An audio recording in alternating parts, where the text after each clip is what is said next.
Hi, everyone. I am Lauren Concar Sheehey, the Executive Director of the Garden State Film Festival. And joining me today is Heather Brittain O'Scanlan, who is Vice Chair of the Garden State Film Festival, along with Nancy Menagh, who is the writer and director of Victim Number 6, which is a fantastic, amazing short film, but I am very scared of your mind, knowing that you wrote this.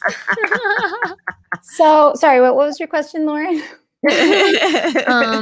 Everybody always starts with, you're so sick and twisted. What is going on in your head? Like, how did this come to be? Okay, well, so it actually sort of started because Heather reached out to me. She had lunch with Russ, who may be popping in, I think, to the conversation. Kind of newborn-ish. Yeah. So they had met for lunch, and I got a text from Heather.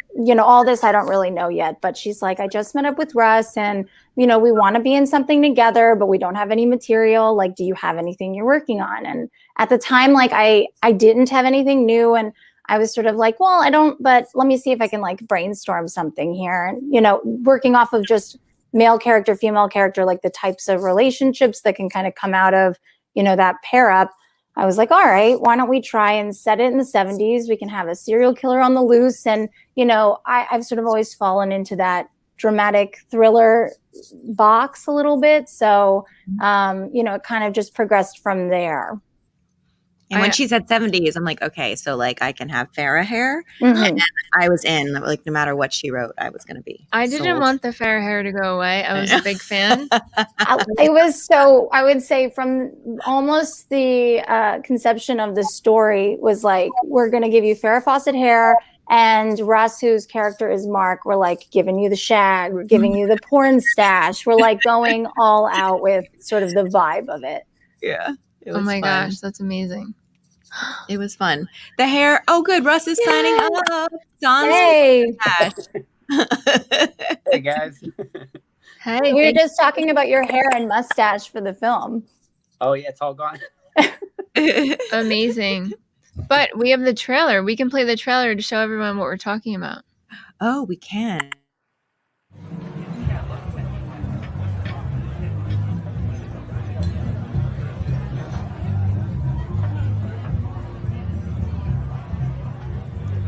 Pretty heavy stuff.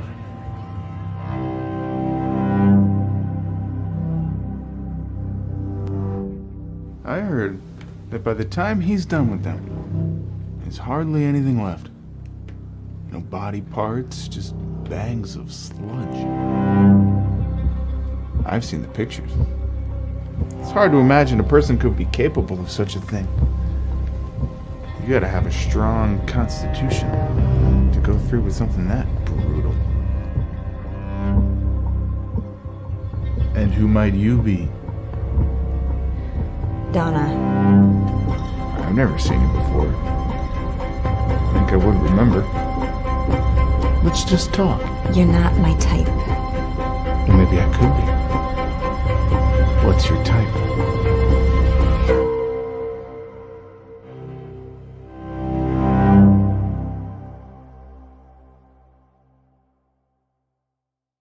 Like, unbelievable.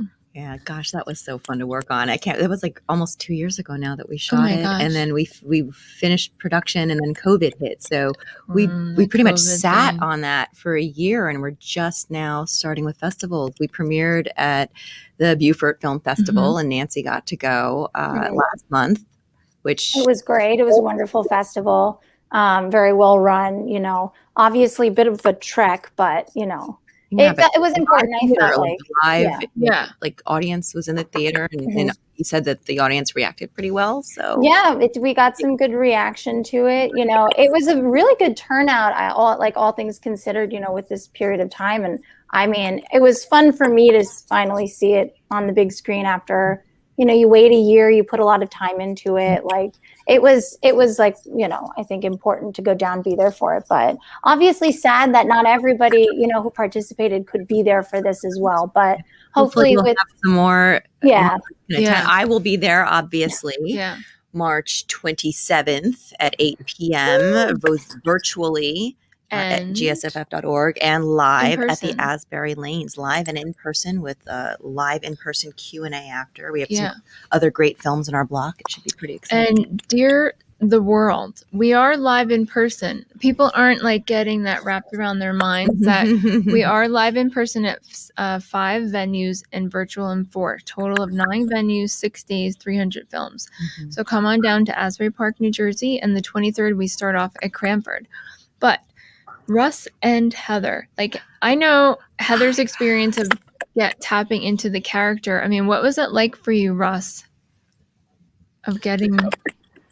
First of all, just off the trailer, I've gotten so many text messages from filmmakers saying, "You're the killer, right? I mean, you're the killer." Maybe we don't know. And I guess I'm just I guess I just get that. It's the stash. That vibe off. It was the murderous porn stash.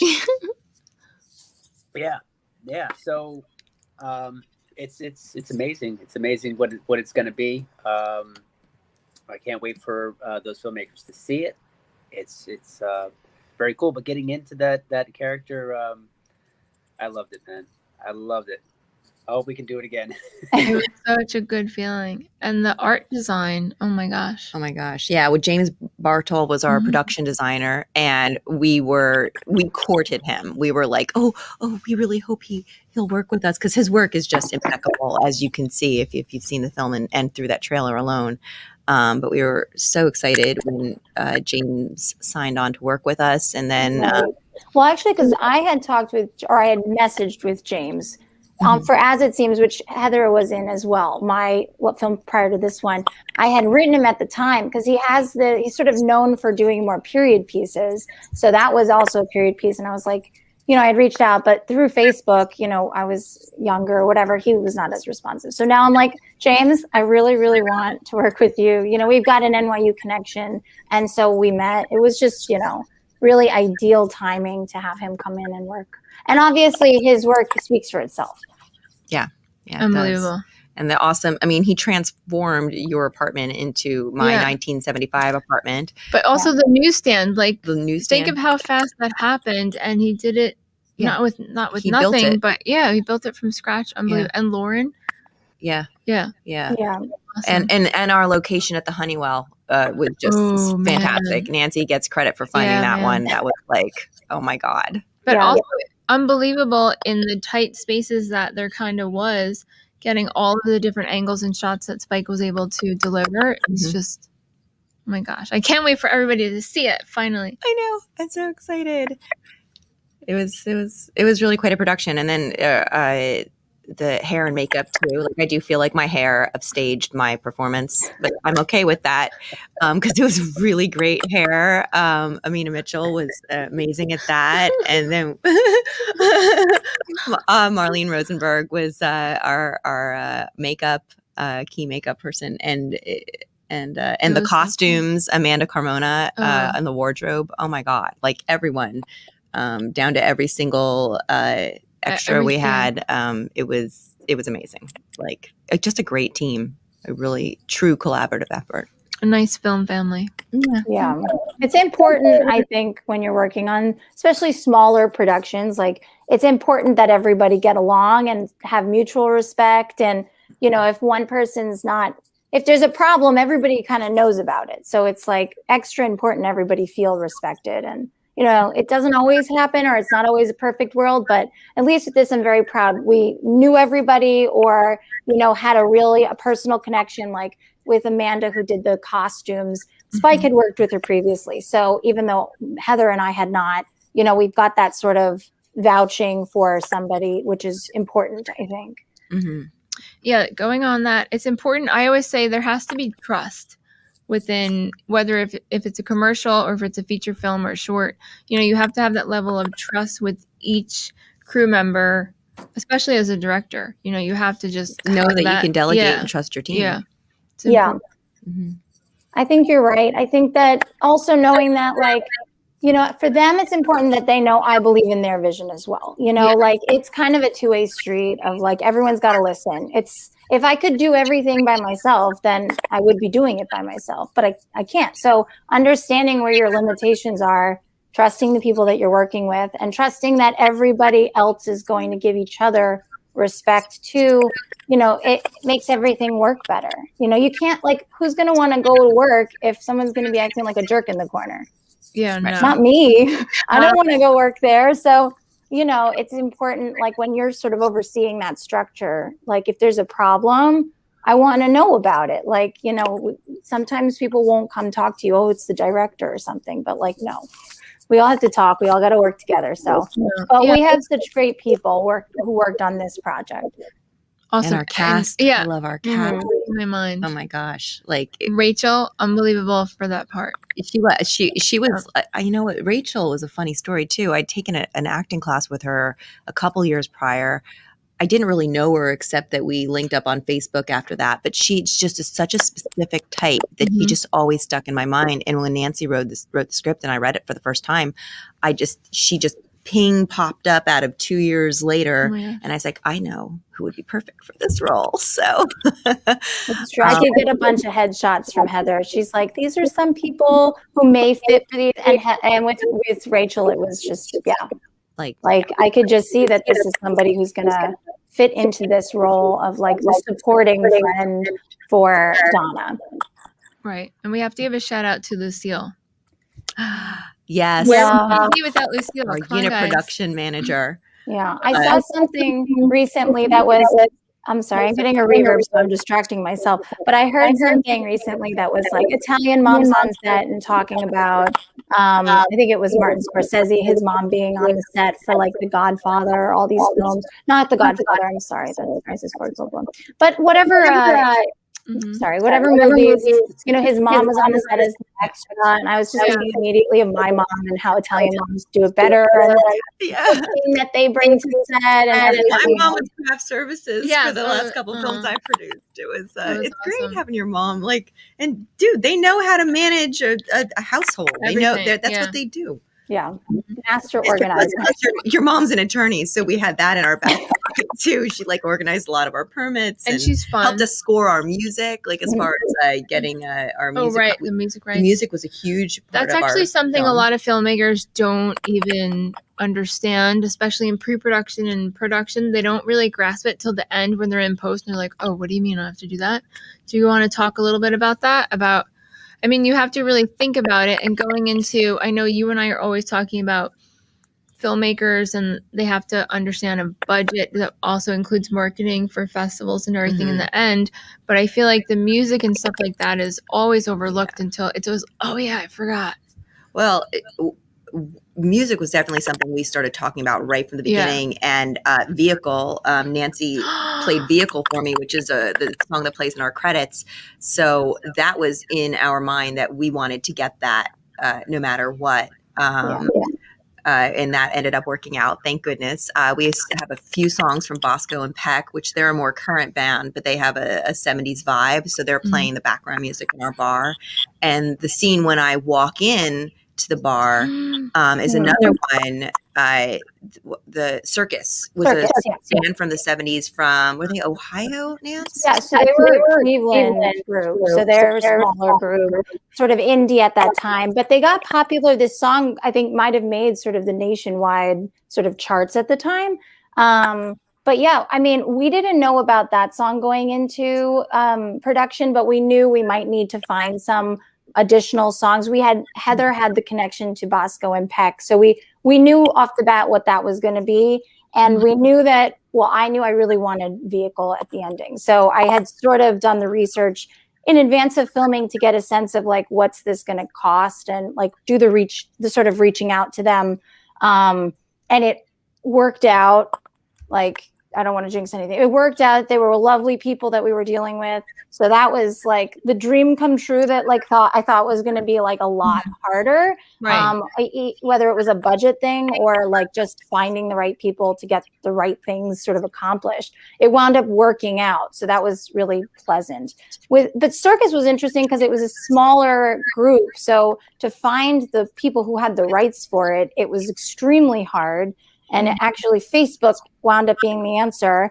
Dan Hrdlicka, I think I'm pronouncing his name probably incorrectly, and I'm not sure if it's a Czech name, but it very much reminds me of my days when I was in Prague, the name. So I found him on Facebook, and I was like, I had heard your song, and I'm wondering if you'd be interested.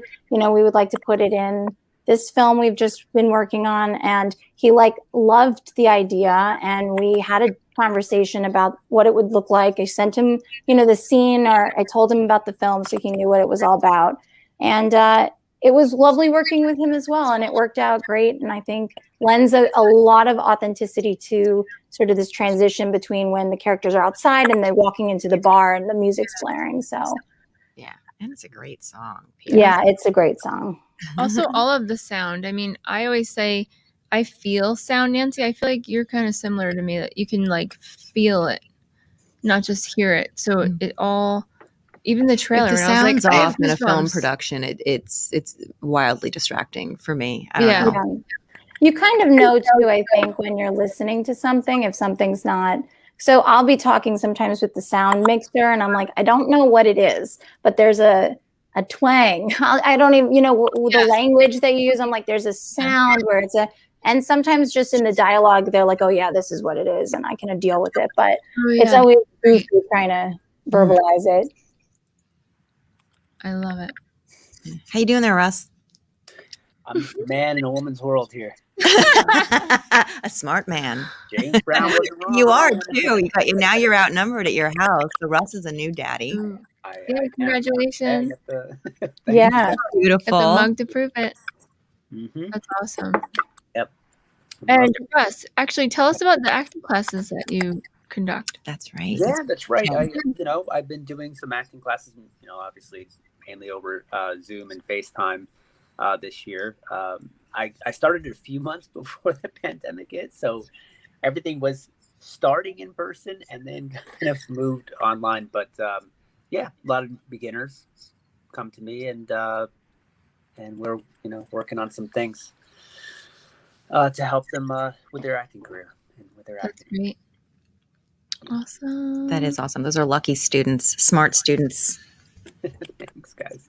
No, truly. I had wanted to work with Russ for so long, ever since I saw his performance in An Act of War, which, if you haven't seen it, I highly recommend it. You can get that on Amazon. Is that right? Yeah. An Act of War, Russ? Yeah. Your performance in that was just stunningly, achingly, heartbreakingly beautiful. And inspiring. And I think that might have been the first time I'd met you in person. We had some mutual friends. We'd been cast in a film together, but then we didn't do the film. So we kind of knew who each other was. But the first time I met you was after your screening of An Act of War. And I was just like, I want to work with Russ Russo one day. I manifested that. I heard it. She told me out loud. It's a true story. It's a true story. That's why we went and had lunch. I'm like, yeah. I'm going to do this. So it was all set up, Russ. You and I were set up big time by Heather. I won't apologize for it. Well, all's well that ends well, right, guys? And that Nancy connection too. You met Nancy individually and had your separate relationship with her, and I had already worked with Nancy on a previous film. And I think people don't think about how much overlap there actually is, in these circles. There's so many people that I've met either through a festival or I know of through Heather or Russ or Lauren, and then you meet them and you're like, oh, okay. So there's a lot of overlap in this between New York and New Jersey. I feel like the film universes. And good synergy too. For sure. Yeah. And Philly. Mm-hmm. Yeah. Well, we're so thrilled to be playing Victim Number 6 Saturday at the Garden State Film Festival. It's March 27th. What time, Heather? At 8 p.m. Where's it playing, Heather? You can watch it in person at the Asbury Lanes in Asbury Park, New Jersey at 8 p.m. Or if you're not able to make it in person, you can live stream it, also at 8 p.m. at gsff.org. Right, go there for tickets, and once you purchase your ticket, you will receive, I think it's 8 or 10-digit code that will grant you access to the live stream platform, which, by the way, is custom Garden State Film Festival. We worked with FNS Digital to create our platform in 2020, we're still the only ones that are kicking and still moving and growing. So for 2021, we made it that much better since we had the time, and we're thrilled. So thank you so much, Russ and Nancy. Thank you for joining us. Thank you for having me. And we're going to see you in Asbury Park, March 27th. Go to gsff.org. See you later. Hey guys.